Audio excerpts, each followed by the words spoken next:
Don kajing pensutu bakla, bat penyelam bakla, ya kipat nong snong jong kejelah, ba nagal yang kajongi nikwa ban peni buon teli kikis ki banang positif, nama kat bang ngidang yok buon kikis, kemot ngidang yok pisah si buon.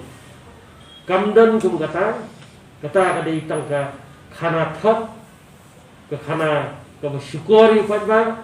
Kerana kalau tangban penbut nam ya ke sarkar bat kum kita ki kamda bat ngaong hinangan lagi nang bahkan nu positif kes ke bangio ndai mangio pisah niru ngidan gajing slow nyetristom bangila kon kontin gani lada ni penio positif kes bangio pisah kata kamot ni la maklan kan yang kajong ndai mentang ong syai ba umdan kum kata ba kimi kikis kiba kemai kemut ngidang yok bisa mengisi bun kamdan kata sakawai kadon ka allegation ru kadon kajing harap ba ki doktor kijongi ki frontline workers ni kiyo kinja busket dane kiyo kata ki insentif ba katang yok positive case kidang yok bisa sibun kata ro kolong bakla kebayalam bakla ba kebamdei kadi sana thok sana syukur ba kadi kita sana surak sudah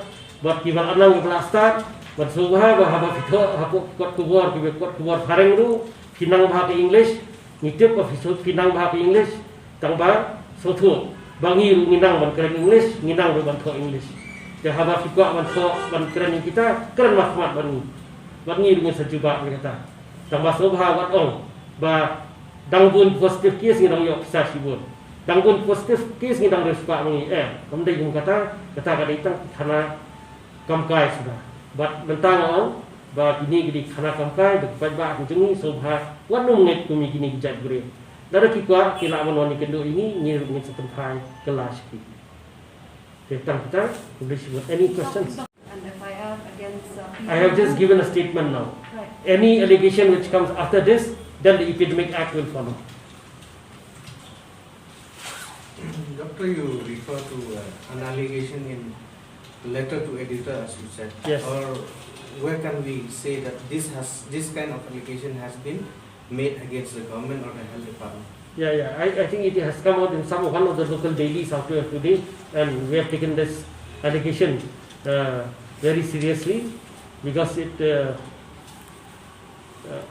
points out that we and the health department in the government as a whole, we are getting so many positive cases because maybe we are getting more money. So that is why I've given. It has come out in one of the dailies. I will not mention the daily, but from now on we will react to all these allegations. Letter to editor. Yes.